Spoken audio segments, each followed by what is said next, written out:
আপনাদের সবাইকে স্বাগত জানাই আমাদের কুইজ শো কুইজ 2024-এ। বাংলাদেশ টেলিভিশনের নিয়মিত এই আয়োজন কুইজ 2024 শুরু হয়েছে নতুনভাবে। আমরা নতুন ফরম্যাট নতুন করে সাজিয়েছি আমাদের এই আয়োজন। কিভাবে সাজিয়েছি, কি করেছি সে গল্পটা আমরা বলবো, তবে তার আগে জানিয়ে দিতে চাই যে আমাদের সাথে আজ জ্ঞানের লড়াই বুদ্ধির লড়াইয়ে হাজির দুটি দল। প্রথমে চলুন তাদের সাথে পরিচিত হয়ে নিন। মোহাম্মদ তামিম আহমেদ জিসান, দশম শ্রেণী নারিন্দা সরকারি উচ্চ বিদ্যালয়। কাজী সাইয়াদ আহমেদ, নবম শ্রেণী নারিন্দা সরকারি উচ্চ বিদ্যালয়। মাহিম বিন আজিজ, ঢাকা কলেজিয়েট স্কুল, দশম শ্রেণী। সাদমান হোসেন স্বচ্ছ, ঢাকা কলেজিয়েট স্কুল, অষ্টম শ্রেণী। পরিচয় পালা শেষ হলো, এবারে বলে দিই যে আমাদের নতুন ফরম্যাট কি দাঁড়িয়েছে। আমরা যে নতুন ফরম্যাটে করছি সেখানে দুটো ভাবে আমরা এই অনুষ্ঠানটাকে সাজিয়েছি। একটি হচ্ছে বিষয়ভিত্তিক রাউন্ড, যেখানে আমাদের বেশ কিছু বিষয় থাকছে, সেসব বিষয় থেকে আমরা দুটো করে প্রশ্ন করব। বিষয়গুলো হচ্ছে বাংলাদেশ, খেলাধুলা, সাহিত্য, সংস্কৃতি, বিজ্ঞান, তথ্য প্রযুক্তি, ভূগোল, ইতিহাস, সাম্প্রতিক বিশ্ব। প্রথম রাউন্ডে বিষয়ভিত্তিক রাউন্ড থেকে আমরা ছবি এবং ভিডিও দেখিয়ে প্রশ্ন করব। দ্বিতীয় রাউন্ড হচ্ছে quiz round, rapid fire round, যেখানে 1 মিনিটে আমরা 10টা দ্রুত প্রশ্ন করব। আর নম্বর বন্টনের বেলায় যেটা হবে যে বিষয়ভিত্তিক রাউন্ডে সঠিক উত্তরে থাকবে 10 নম্বর, ভুল হলে জরিমানা হবে 5 নম্বর। কুইজ রাউন্ডে এসে সঠিক উত্তরের জন্য 5 নম্বর, কিন্তু ভুল হলে কোনো জরিমানা হবে না। বিষয়ভিত্তিক রাউন্ডের বেলায় যেটা হবে যে যারা আগে বাজার চাপবেন তারা সুযোগ পাবেন উত্তর দেওয়ার জন্য। আর 6টা বিষয়, অনেকগুলো বিষয় রয়েছে, তার মধ্যে থেকে 6টা বিষয় থেকে আমরা প্রশ্ন করব এবং প্রতিটি বিষয়ে 2টি করে প্রশ্ন হবে। আর কুইজ রাউন্ডে আগেই বলেছি 10টি প্রশ্ন করব আমরা 1 মিনিট সময়ের মধ্যে। তো এই হচ্ছে আমাদের নতুন ফরম্যাট। তো শুরু করি আমাদের আজকের কুইজ শো কুইজ 2024। আমরা শুরু করছি আমাদের বাংলাদেশ বিষয় দিয়ে। বাংলাদেশ থেকে প্রথম প্রশ্ন আসছে পর্দায়। এই সূর্য সন্তানেরা নিজেদের জীবন উৎসর্গ করেছিলেন এমন এক দাবিতে যা পৃথিবীর বুকে আর কোথাও কখনো হয়নি। এই শহীদদের পরিচয় কি, কোন আন্দোলনে যুক্ত ছিলেন তারা? সবার আগে বাজার প্রেস করেছেন এপাশে নারিন্দা সরকারি উচ্চ বিদ্যালয়। ভাষা আন্দোলন। ও যাদের ছবি দেখতে পাচ্ছেন 4 জন, তাদের নাম বলতে পারবেন? ভাষা শহীদ আব্দুল জব্বারের ছবি দেখতে পাচ্ছি, রফিক, শফিউল, নাম জানা আরো অনেকেই। নারিন্দা সরকারি উচ্চ বিদ্যালয়ে উত্তর দিয়েছেন। দেখা যাক, একই সঙ্গে বাজার প্রেস করেছেন ওপাশে ঢাকা কলেজিয়েট স্কুল, তাদের কি উত্তর একটু জেনে নেই। ভাষা আন্দোলন। আপনারা বলছেন ভাষা আন্দোলন। এখানে যে 4 জনের ছবি দেখছি আমরা, এই 4 জনের পরিচয় বলতে পারবেন? আমাদের একই উত্তর প্রায়। আচ্ছা, আপনারা একই উত্তর দিতে চাচ্ছেন। আচ্ছা, দেখে নিই, দুদলই একই উত্তর দিয়েছেন, দেখা যাক তাদের উত্তর সঠিক কিনা। আমাদের কম্পিউটার কি বলে? আমাদের কম্পিউটার বলে একেবারে সঠিক উত্তর। তারা আমাদের ভাষা আন্দোলনের শহীদতে, বাংলা ভাষার সম্মান রক্ষার্থে তারা তাদের জীবন বিলিয়ে দিয়েছেন। ছবিগুলো যদি দেখি আমরা, বাম দিক থেকে আছেন শহীদ আবুল বরকত, তারপরে আছেন শহীদ আব্দুল জব্বার, তারপরে যার ছবি দেখতে পাচ্ছি তিনি শহীদ রফিক উদ্দিন, এবং সর্বডানে রয়েছেন শহীদ শফিউর, তার ছবি। বাংলাকে তৎকালীন পাকিস্তানের অন্যতম রাষ্ট্রভাষা করার দাবিতে 1952-র 21শে ফেব্রুয়ারি ঢাকা মেডিকেল কলেজের সামনের রাস্তায় 144 ধারা ভেঙে বিক্ষোভ প্রদর্শনরত অবস্থায় ছাত্র জনতার উপর যে গুলি চালানো হয়, তার ফলে নিহত হন আমাদের এই ভাষা শহীদেরা। খুব ভালো লাগছে যে আপনারা দুদলই আমাদের ইতিহাস সম্পর্কে সচেতন। শুধু তাই না, আমাদের এই শহীদদের ছবি দেখেও তাদেরকে ঠিক চিহ্নিত করতে পেরেছেন। দারুণ। সো ঢাকা কলেজের স্কুল এবং নারিন্দা সরকারি উচ্চ বিদ্যালয়ে দুদলই পেয়ে যাচ্ছেন 10 নম্বর করে। আমরা ভাষা আন্দোলনের শহীদদের কাছ থেকে চলে যাই পরের প্রশ্নে। দেখি বাংলাদেশ বিভাগে কোন প্রশ্ন রয়েছে এর পরে। পাখি, এই পাখিটিকে চিনতে হবে। এর দেহ কালচে এবং মুখমণ্ডল, গলা, বুক ও পেট সম্পূর্ণ সাদা। অন্য সব ঝিল্লির তুলনায় এরা বেশ সাহসী, ফলে মানব বসতির আশেপাশে প্রায়ই দেখা যায়। স্বভাবে এরা বলা হয় ক্রেপস্কুলার। প্রজননকালীন সময়ে বর্ষার প্রথম বৃষ্টিতে এরা উচ্চস্বরে বারবার ডাকে। বাংলাদেশের বন্য প্রাণী আইনে এই প্রজাতিটিকে সংরক্ষিত ঘোষণা করা হয়েছে। এই পাখিটির নাম কি? সবার আগে বাজার প্রেস করেছেন ওপাশে ঢাকা কলেজিয়েট স্কুল। ডাহুক পাখি। ডাহুক পাখি, আচ্ছা ডাহুক পাখি নিয়ে মনে হচ্ছে আপনাদের একটু ডাউট আছে। দেখি এপাশে নারিন্দা আছে, নারিন্দা সরকারি উচ্চ বিদ্যালয়, তারা কি বলেন? আমাদেরও একই পাখি মনে হচ্ছে, ডাহুক পাখি। আপনাদের মনে হচ্ছে ডাহুক পাখি, আমার কিন্তু একটু ডাউট মনে হচ্ছে যেটা ডাহুক পাখি কিনা নাকি ডাউট পাখি। দেখা যাক আমাদের কম্পিউটার কি বলে। আচ্ছা, অপশন পাওয়া গেছে, আমাদেরকে কম্পিউটার অপশন দিয়েছে ডাহুক, অ্যালবাট্রাস, প্লাটিপাস, ফ্লেমিঙ্গো। কলেজিয়েট স্কুল হ্যাঁ, ডাহুক। ডাহুক। ডাহুক, আপনারা ডাহুকের সাথেই থাকছেন। জি নারিন্দা, আমরাও ডাহুকের সাথেই থাকবো। আপনারাও ডাহুকের সঙ্গে থাকছেন। দুদলই বলছেন যে এটা ডাহুকের সাথে তারা থাকছেন, এটা ডাহুক পাখি। দেখি আমাদের কম্পিউটার কি বলে। কম্পিউটার বলছে অ্যাবসলিউটলি রাইট, এটা ডাহুক পাখি। ভেরি ওয়েল ডান। বিভিন্ন রকম নামে এই পাখিটাকে ডাকা হয়। কেউ বলেন ডাহুক, কেউ বলেন ডাইক, কেউ বলেন পান পায়রা, বা কেউ বলেন ধলাবুক ডাহুক।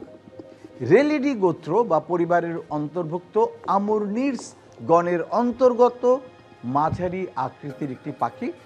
এই পাখিটি কেবল যে বাংলাদেশেই পাওয়া যায় তা না, এছাড়াও ভারত, দক্ষিণ ও দক্ষিণ পূর্ব এশিয়ার বিভিন্ন দেশে ডাহুক পাখি দেখতে পাওয়া যায়।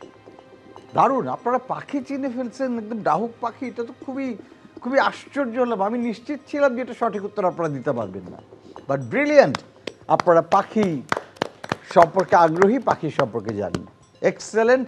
এবং 10 নম্বর চলে গেল নারিন্দার খাতায় এবং একই সঙ্গে আবারও ঢাকা কলেজিয়েটের খাতায়। নারিন্দা সরকারি উচ্চ বিদ্যালয়ে আপনাদের সাথে একটু গল্প করতে চাই। প্রথমে মোহাম্মদ তামিম আহমেদ, আপনার কাছে জানতে চাইব যে ভবিষ্যতে আপনি কি হতে চান, কি আপনার স্বপ্ন? আমি ভবিষ্যতে ডাক্তার হতে চাই। ডাক্তার হতে চান, কেন? ডাক্তার হতে চাই, আমি বাংলাদেশের মানুষের সেবা করতে চাই। বাংলাদেশে আর কি ডাক্তার আছে, বাট তারা আর কি অনেকেই বর্তমানে দেখতে পাচ্ছি ভুল চিকিৎসা এবং মানে প্রপারলি গাইড করতে পারছে না। অনেকে আবার অর্থের লালসায় পড়ে গেছে।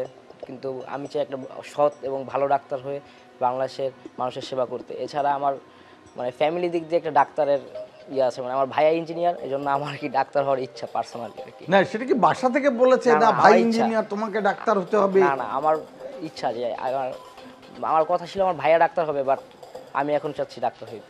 আচ্ছা, বাহ। কিন্তু আপনি একটা খুব গুরুত্বপূর্ণ কথা বলেছেন যে আপনি সৎ একজন ডাক্তার হতে চান, যিনি যথাযথভাবে মানুষের সেবা করবেন সততার সাথে।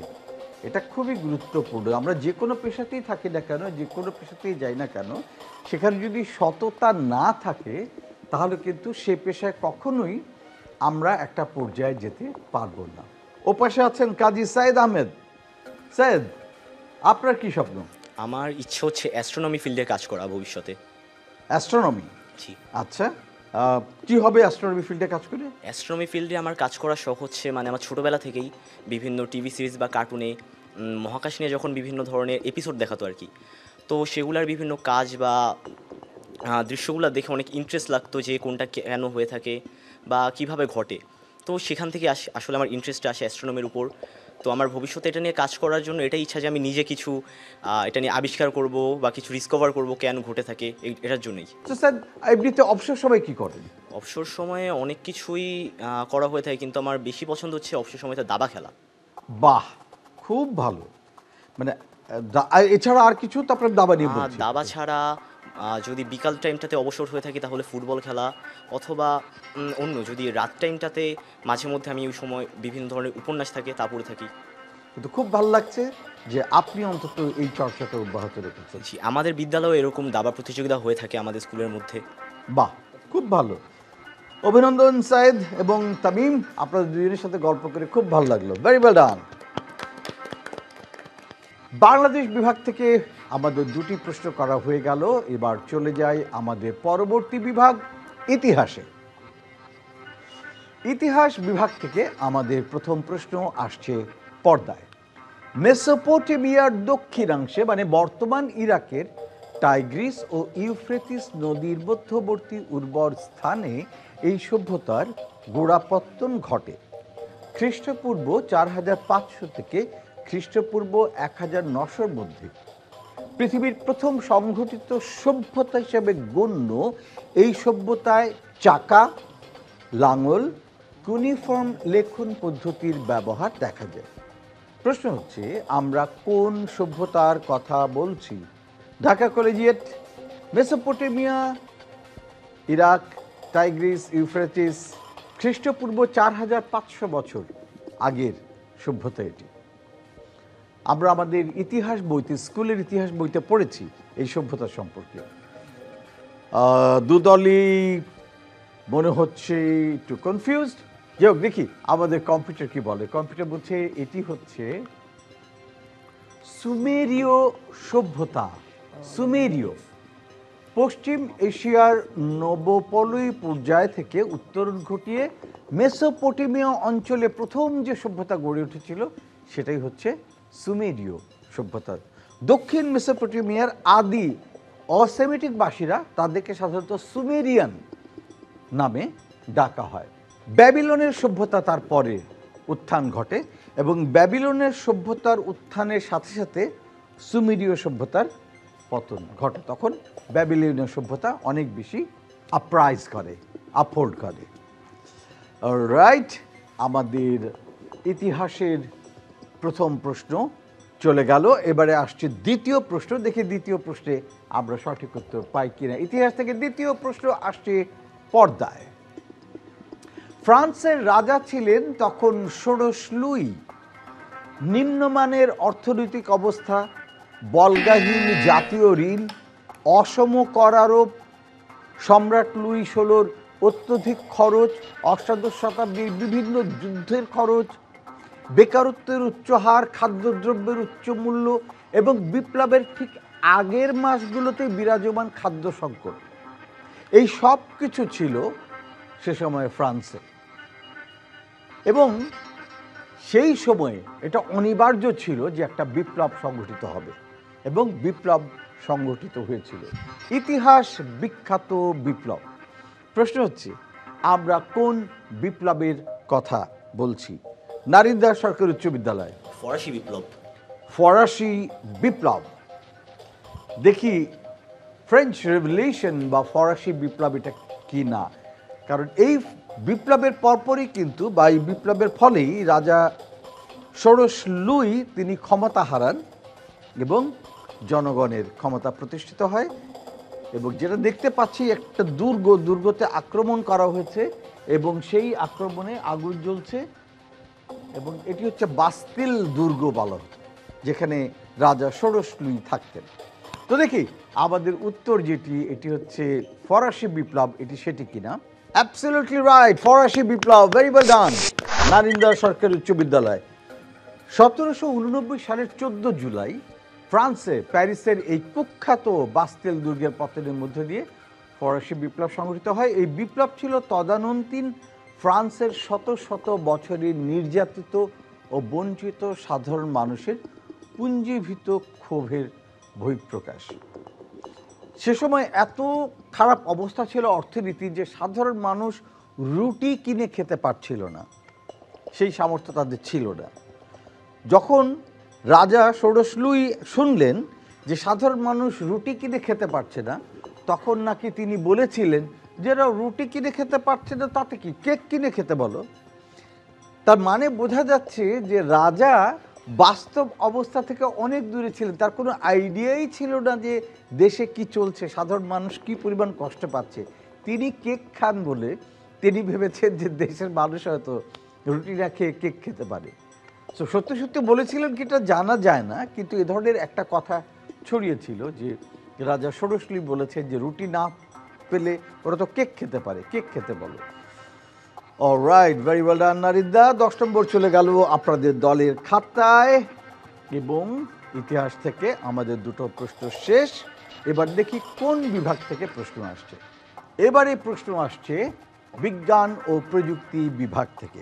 আমাদের বিজ্ঞান ও প্রযুক্তি বিভাগ থেকে প্রথম প্রশ্ন, এই প্রোগ্রামিং ভাষা সংকেত অর্থাৎ কোড সহজে পড়া যায়, এর কোড সি বা জাভার চাইতেও তুলনামূলকভাবে অনেক ছোট হয় এতে রয়েছে লিস্ট, ডিকশনারি ও সেটের মতো চমৎকার একটা ডেটা কাঠামো। বিভিন্ন অপারেটিং সিস্টেম ব্যবহার করা যায় এতে, এবং কৃত্রিম বুদ্ধিমত্তার জন্যে তাই এটা সবচাইতে ব্যবহৃত এবং জনপ্রিয় প্রোগ্রামিং ল্যাঙ্গুয়েজ বা প্রোগ্রামিং ভাষা।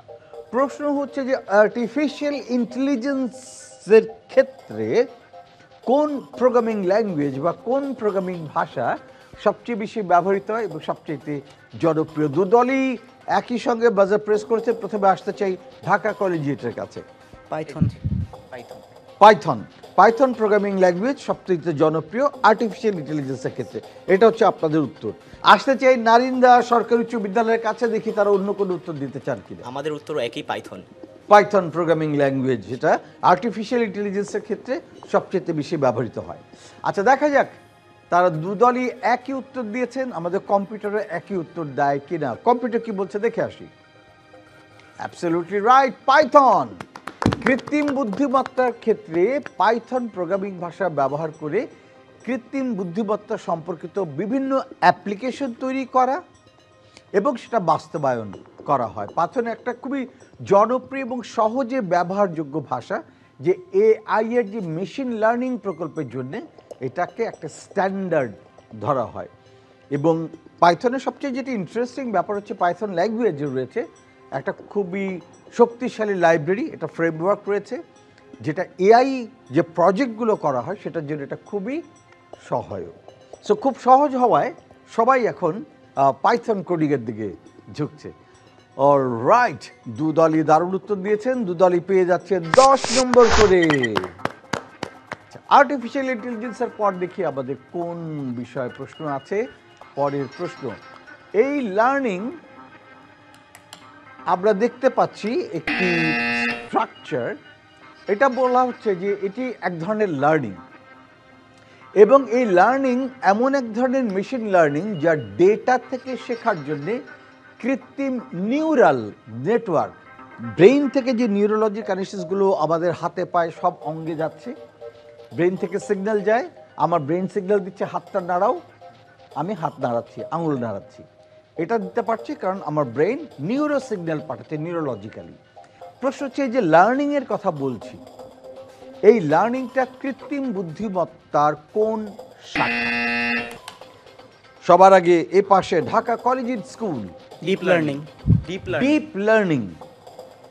আপনারা উত্তর দিতে আগ্রহী? দারিদ্র সরকারি উচ্চ বিদ্যালয়, জি আপনাদের উত্তর? আমাদের উত্তর একই, ডিপ লার্নিং। ডিপ লার্নিং, আচ্ছা, যে এটা হচ্ছে ডিপ লার্নিং, গভীর শিখন পদ্ধতির মাধ্যমে এটা করা সম্ভব হয়। এবং আর্টিফিশিয়াল ইন্টেলিজেন্সের এটা এখন অত্যন্ত গুরুত্বপূর্ণ একটা শাখা, ডিপ লার্নিং। দেখি আমাদের কম্পিউটার কি বলে। কম্পিউটার তো সবই জানে, একটা আর্টিফিশিয়াল ইন্টেলিজেন্সের মাধ্যমে কম্পিউটারও চলে। Absolutely right, deep learning. যেটা আমরা বলছিলাম যে ডিপ লার্নিং ছবি দেখে সে শনাক্ত করতে পারে। আবার অনেক সময় আমরা একটা ছবির মধ্যে কিছু লেখা আছে, আমরা যদি ছবিটা তুলে দিয়ে দিই ওর সাথে সাথে টেক্সটগুলোকে আমাকে বের করে দেয় উইদিন এ সেকেন্ড, তাই না? এখন আমাদেরকে আর টাইপ করতে হয় না দেখে দেখে, যে কোনো কিছু আমরা কোথাও কিছু একটা লেখা আছে ছবি তুলে দিলেই আমাদেরকে টেক্সট করে দিতে পারে।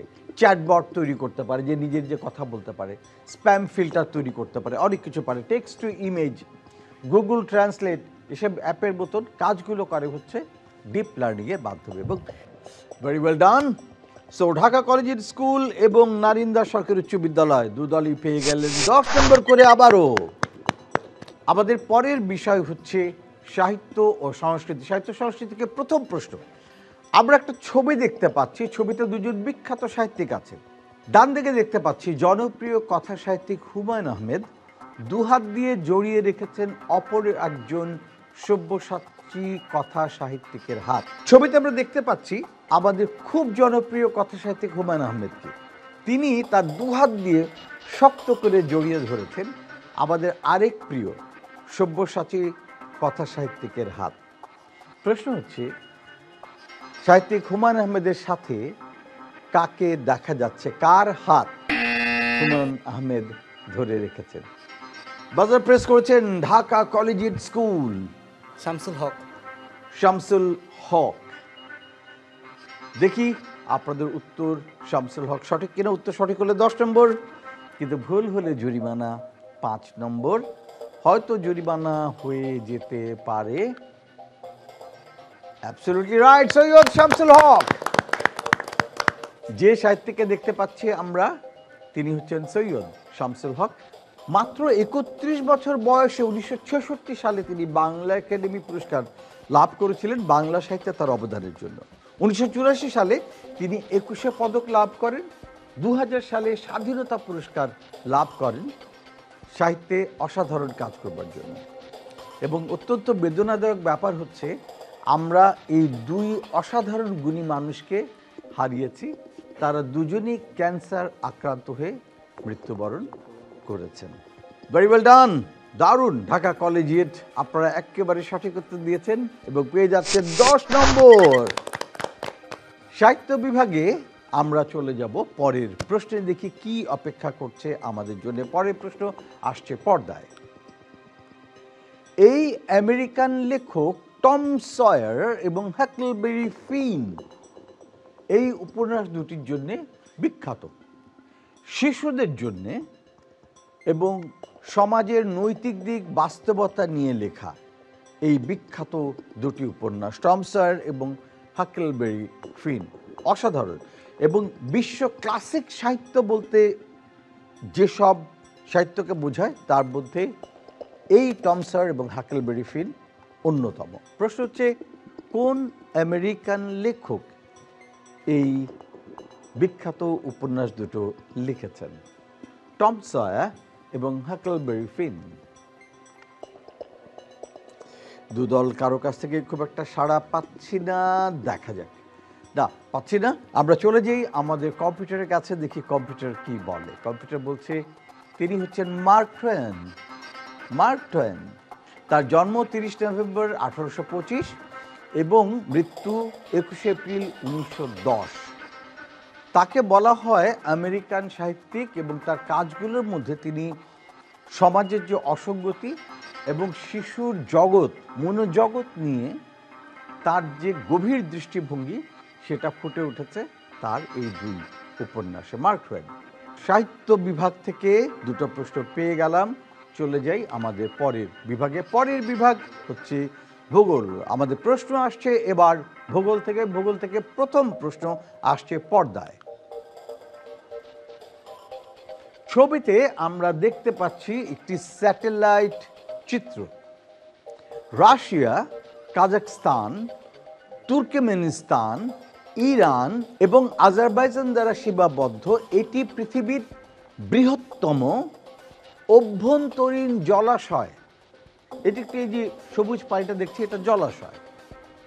আয়তন অনুসারে পৃথিবীর বৃহত্তম আবদ্ধ জলাশয়ের পৃষ্ঠতলীয় ক্ষেত্রফল হচ্ছে 1,43,244 বর্গ মাইল। এটিকে বলা হয় পৃথিবীর বৃহত্তম হ্রদ। প্রশ্ন হচ্ছে, এই বৃহত্তম হ্রদকে আমরা কি নামে চিনি? সবার আগে বাজার প্রেস করেছেন ঢাকা কলেজিয়েট। ক্যাসপিয়ান সাগর বা ক্যাসপিয়ান হ্রদ। ক্যাসপিয়ান সাগর বা ক্যাসপিয়ান হ্রদ। কেন মনে হলো যে এটা ক্যাসপিয়ান সাগর বা ক্যাসপিয়ান হ্রদ? কারণ আমি সোভিয়েত ইউনিয়নের ইতিহাস জানি, সেখান থেকে আমি যতটুকু জানি এই হ্রদটি বর্তমানে প্রায় শুকিয়ে গিয়েছে, কারণ সোভিয়েত ইউনিয়ন এখান থেকে তাদের কৃষিকাজের জন্য পানি নিত। দেখা যাক, অনেক তথ্যই জানা ঢাকা কলেজিয়েটের। দেখি আমাদের কম্পিউটার কি বলে। কম্পিউটার বলছে অবশ্যই ক্যাসপিয়ান সাগর। Very well done Dhaka collegiate. Caspian সাগর বা ক্যাসপিয়ান হ্রদ আসলেই সাগরই বলা যায়, কারণ এটার আয়তন একটা সম্পূর্ণ সাগরের সমান। এবং এই সাগর এশিয়া ইউরোপের মাঝখানে ককেশাস পর্বতমালা পূর্বে, স্টেপ এবং মধ্য এশিয়ার পশ্চিমে অবস্থিত। আপনি ঠিক বলেছেন যে রাশিয়ার ম্যাপ যদি খেয়াল করেন সে জায়গার, তাহলে আপনারা দেখতে পাবেন এই সাগর এশিয়া ইউরোপের মাঝে অবস্থিত। ভেরি ওয়েল ডান, চমৎকার বলেছেন ঢাকা কলেজিয়েট এবং আপনারা পেয়ে যাচ্ছেন পুরোপুরি 10 নম্বর। চলে যাই ভূগোল বিভাগের পরের প্রশ্নে, দেখি কোনটি থাকছে আমাদের জন্য। পরের প্রশ্ন হচ্ছে পর্বতমালা নিয়ে। এই পর্বতমালা হচ্ছে উত্তর আমেরিকার পশ্চিমে অবস্থিত, পশ্চিম দিকে। কানাডার ব্রিটিশ কলম্বিয়া থেকে যুক্তরাষ্ট্রের নিউ মেক্সিকো পর্যন্ত 3000 মাইলের উপরে বিস্তৃত এই বিশাল পর্বতমালার এটা সর্বোচ্চ শৃঙ্গ হচ্ছে কলোরাডোয় অবস্থিত মাউন্ট অ্যালবার্ট, যেটা সমুদ্রপৃষ্ঠ থেকে 14,440 ফিট উঁচুতে এই শৃঙ্গটি রয়েছে। প্রশ্ন হচ্ছে, এই যে পর্বতমালা যেটা 3,000 মাইল বিস্তৃত, এটির নাম কি? দুদলই চিন্তা করছে এটা সঠিক উত্তর কোনটা হতে পারে, কেউ বাজার প্রেস করছেন না। আচ্ছা ঠিক আছে, আমরা তাহলে চলে যাই আমাদের কম্পিউটারের কাছে, দেখি কম্পিউটার কি বলে। কম্পিউটার, রকি পর্বতমালা, রকি মাউন্টেন হাই, একটা চমৎকার গান আছে। রকি পর্বতমালা প্রায় রকিজ নামে এটাকে অনেকে ডাকে, কানাডা থেকে নিউ মেক্সিকো পর্যন্ত প্রসারিত, এবং মাউন্ট রবসন কানাডায় অবস্থিত, যার সর্বোচ্চ উচ্চতা হচ্ছে 12,972 ফুট। এবং এই যে রকি পর্বতমালা, এটার অনন্য বৈশিষ্ট্য হচ্ছে যে এটা প্রাকৃতিক দৃশ্যের দিক থেকে অসাধারণ, এবং এখানে প্রচুর বৈচিত্র্যময় বন্য প্রাণীর বসবাস, অভয়ারণ্য এই রকি পর্বতমালায়। অলরাইট, এর সাথে সাথে শেষ হলো ভূগোল থেকে আমাদের দুটি প্রশ্ন। এবারে আমরা চলে যাব আমাদের শেষ বিভাগ খেলাধুলা। খেলাধুলা থেকে আমরা দুটো প্রশ্ন করব, দেখি কোন দুটো প্রশ্ন আছে আমাদের জন্য। প্রথম প্রশ্ন আসছে পর্দায় খেলাধুলা বিভাগ থেকে। 2024-এর 30 অক্টোবর ফাইনালে 2-1 গোলে আবারও নেপালকে হারিয়ে দ্বিতীয়বারের মতন সাফ নারী ফুটবল চ্যাম্পিয়নশিপ 2024-এর শিরোপা জিতেছে বাংলাদেশের বাঘিনীরা, এবং ফাইনালে দুটো গোল করেছে আমাদের বাংলাদেশের দুজন নারী ফুটবলার। প্রশ্ন হচ্ছে, কোন দুজন নারী ফুটবলারের গোলের বদৌলতে বাংলাদেশ আবারও চ্যাম্পিয়ন হলো? দুদলই একই সঙ্গে বাজার প্রেস করেছেন। সবার আগে আসতে চাই নারিন্দা সরকারি উচ্চ বিদ্যালয়ের কাছে, আপনাদের উত্তর। দুজনের মধ্যে আমার একজনের নাম জানা আছে, উনি হলো ঋতুপর্ণা চাকমা, যিনি একটা দুর্দান্ত গোলের মাধ্যমে বাংলাদেশকে জিতিয়েছিল। একজনের নাম আমি বলতে পারবো, দুজনের বলতে পারবো। একজনের নাম আপনি মনে পড়ছে? আচ্ছা ঠিক আছে, আপনাদেরকে ঢাকা কলেজিয়েট স্কুল বলতে পারেন কিনা? আমাদেরও একই, ঋতুপর্ণা চাকমা এবং আখি বলতে চাচ্ছেন। এবং আখি বলতে চাচ্ছিলেন। আচ্ছা ঠিক আছে, ঋতুপর্ণা চাকমাকে সবাই মনে রেখেছেন, দেখি আরেকজনকে আমাদের কম্পিউটার মনে রেখেছে কিনা। দেখি কম্পিউটার কি বলে। মনিকা চাকমা এবং ঋতুপর্ণা চাকমা শিরোপা নির্ধারণী লড়াইয়ে বাংলাদেশ 52তম মিনিটে বাংলাদেশ এগিয়ে যায় মনিকা চাকমার দেওয়া গোলে। তারপরে বাংলাদেশ একটি গোল হজম করে নেপালের থেকে। তারপরে খেলা প্রায় শেষ পর্যায়ে 81 মিনিটের মাথায় দূরপাল্লার, যেটা আপনি বলছিলেন, একটি অসাধারণ শট করে ঋতুপর্ণ চাকমা বাংলাদেশের জয় নিশ্চিত করেন। ঋতুপর্ণ চাকমা এবং মনিকা চাকমা, আপনারা দুজনই অন্তত একজন খেলোয়াড়ের নাম বলেছেন, দুদলই পেয়ে যাচ্ছে 10 নম্বর করে। চলে যাই খেলাধুলা বিভাগের শেষ প্রশ্নে, দেখি এবার কে উত্তর দিতে পারে। আসছে আমাদের পর্দায়। প্রশ্ন হচ্ছে, তিনি একজন গলফার, গলফ খেলেন, বিখ্যাত। 1986 সালে অফিসিয়াল গলফ র্যাঙ্কিং শুরু হওয়ার পর সবচেয়ে বেশি সময় 683 সপ্তাহ ধরে তিনি ছিলেন শীর্ষে। 1998 থেকে 2005 পর্যন্ত 142টি পিজিএ ট্যুরে কাট পার করেছেন। কাট পার করা মানে হচ্ছে চূড়ান্ত দিনে খেলা। আগে তো বাদ পড়ে যে তিনি চূড়ান্ত দিন পর্যন্ত খেলেছেন, এবং এটা একটা বিশ্ব রেকর্ড।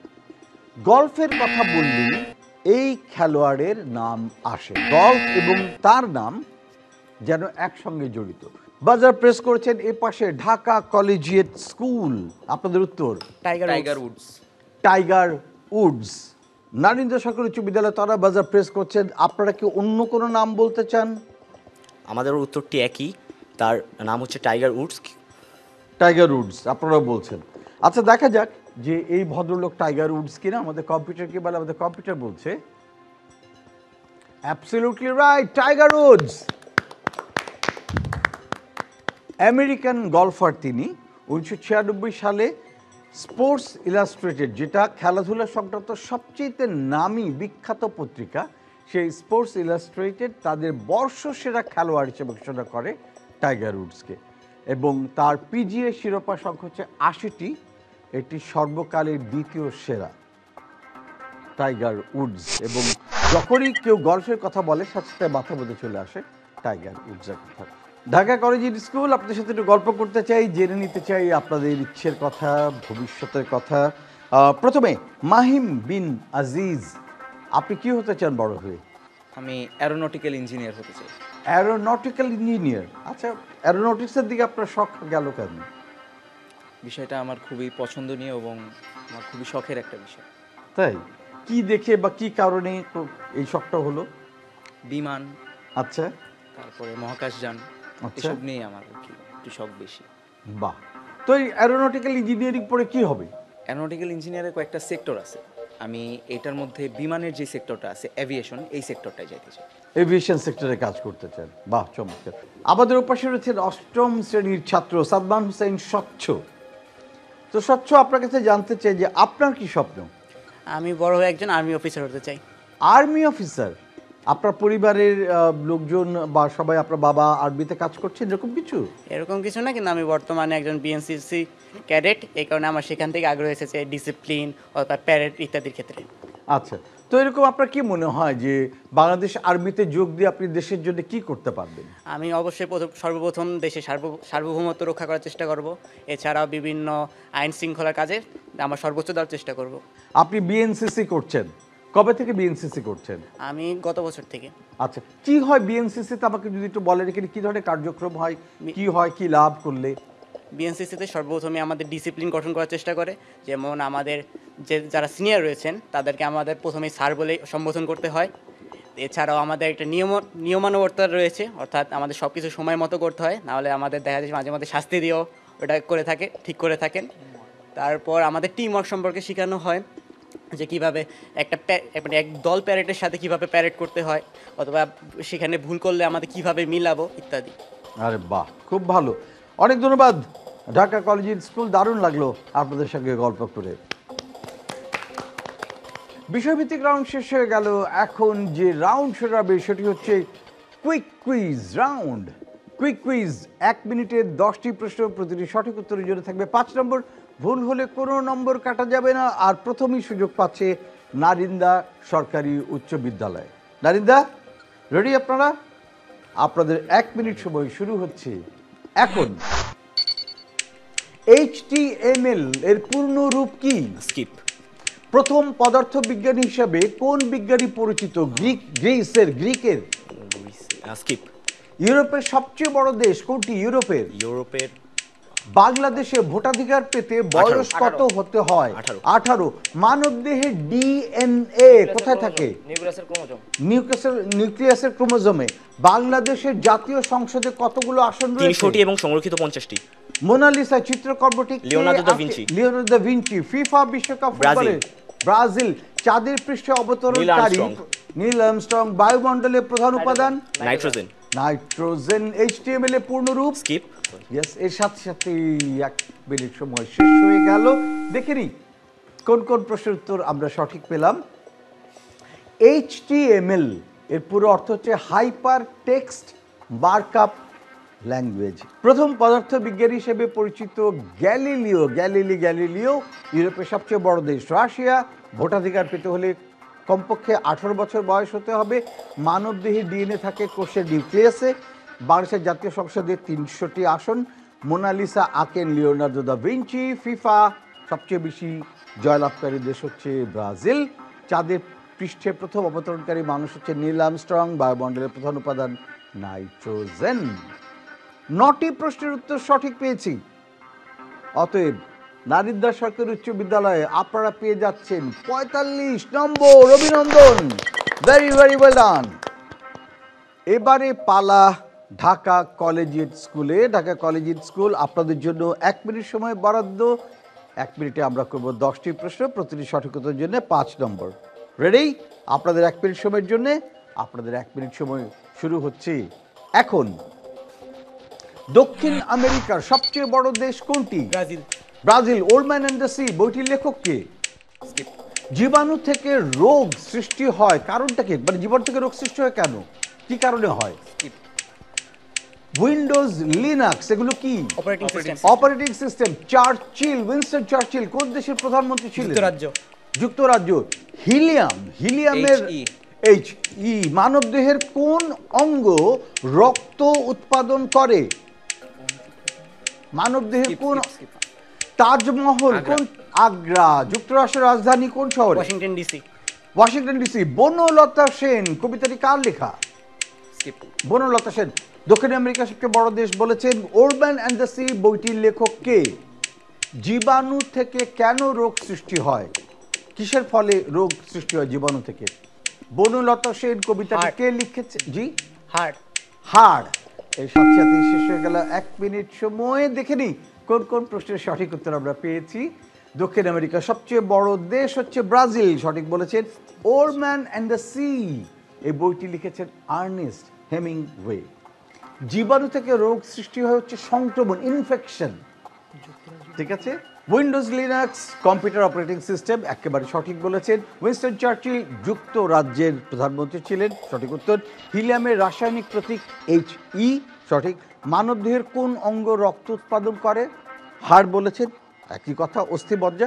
সাধারণত দেখা যায় যে আমরা যখন বলি না ব্লাড ক্যান্সার হয়, ব্লাড ক্যান্সার হলে বোন মেরো ট্রান্সপ্ল্যান্ট করতে বলে, অর্থাৎ অস্থিমজ্জা ট্রান্সপ্ল্যান্ট করতে বলে, যে অস্থিটা নতুন রক্ত উৎপাদন করতে পারে। তাজমহল আগ্রা শহরে অবস্থিত। যুক্তরাষ্ট্রের রাজধানী হচ্ছে ওয়াশিংটন ডিসিতে। বনলতা সেন কবি জীবনানন্দ দাশ তার লেখা কবিতা এটি। দেখা যাচ্ছে 7টি প্রশ্নের সঠিক উত্তর আমরা পেয়েছি। অতএব ঢাকা কলেজিয়েট স্কুল পেয়ে যাচ্ছেন 35 নম্বর। অভিনন্দন ঢাকা কলেজিয়েট। দেখতে দেখতে আমরা চলে এলাম আজকের অনুষ্ঠানের শেষ জায়গায়। এখন জানিয়ে দিতে চাই যে কোন দল ফাইনালি কত স্কোর করলেন। বিষয়ভিত্তিক রাউন্ড এবং কুইক কুইজ রাউন্ড মিলিয়ে ঢাকা কলেজিয়েট স্কুলের মাহিম বিন আজিজ এবং সাদমান হোসাইন স্বচ্ছ তারা দুজনে মিলে দলের জন্য অর্জন করেছেন সর্বমোট 105 নম্বর। অভিনন্দন ঢাকা কলেজিয়েট স্কুল। ওদিকে নারিন্দা সরকারি উচ্চ বিদ্যালয়ের মোহাম্মদ তামিম আহমেদ এবং কাজী সাইদ আহমেদ তারা দুজনে মিলে অর্জন করেছেন সর্বমোট 105 নম্বর। অভিনন্দন নারিন্দা সরকারি উচ্চ বিদ্যালয়। ধন্যবাদ আপনাদের দু দলকেই আজকের এই দারুণ জমজমাট আসরটাকে মাতিয়ে দেবার জন্য। ধন্যবাদ আপনাদেরকে যারা রইলেন আমাদের সাথে। আশা করি সামনের সপ্তাহে যখন ফিরে আসবো আপনার সঙ্গে আবারও দেখা হয়ে যাবে। আজকে আমরা বারবারই একটা কথা বলছিলাম যে আমাদের শিক্ষার্থীদের জন্যে শারীরিক কসরত অত্যন্ত জরুরি। কারণ ছোটোবেলায় তারা শারীরিকভাবে যতটা শক্ত হবে, যত খেলাধুলা করবে, যত ব্যায়াম করবে, যত নিয়মানুবর্তী হবে, তাদের বড় জীবন, ভবিষ্যৎ জীবন তত শক্তিশালী হবে। কারণ ভবিষ্যতে যখন তারা কাজ করতে নামবেন তাদের কঠোর পরিশ্রম করতে হবে, অনেক কাজ করতে হবে এবং জীবনে সুস্থ থাকতে হলে শরীর চর্চার কোনো বিকল্প নেই। স্কাউটিং, বিএনসিসি, রোভার স্কাউটস কিংবা গার্লস গাইড কিংবা রেড ক্রিসেন্ট, এই সমস্ত সংস্থাগুলো আমাদেরকে জীবনের গুরুত্বপূর্ণ লাইফ স্কিল, জীবন রক্ষাকারী স্কিলগুলো, দক্ষতাগুলো শেখায়।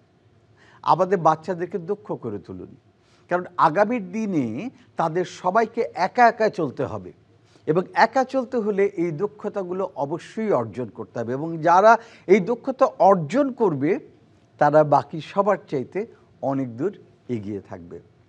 সো দক্ষ হন এবং সেই সাথে জ্ঞানের চর্চা করুন। তথ্যের সঙ্গে থাকুন, প্রযুক্তির সঙ্গে থাকুন, জ্ঞানের সঙ্গে থাকুন। Happy cuisine.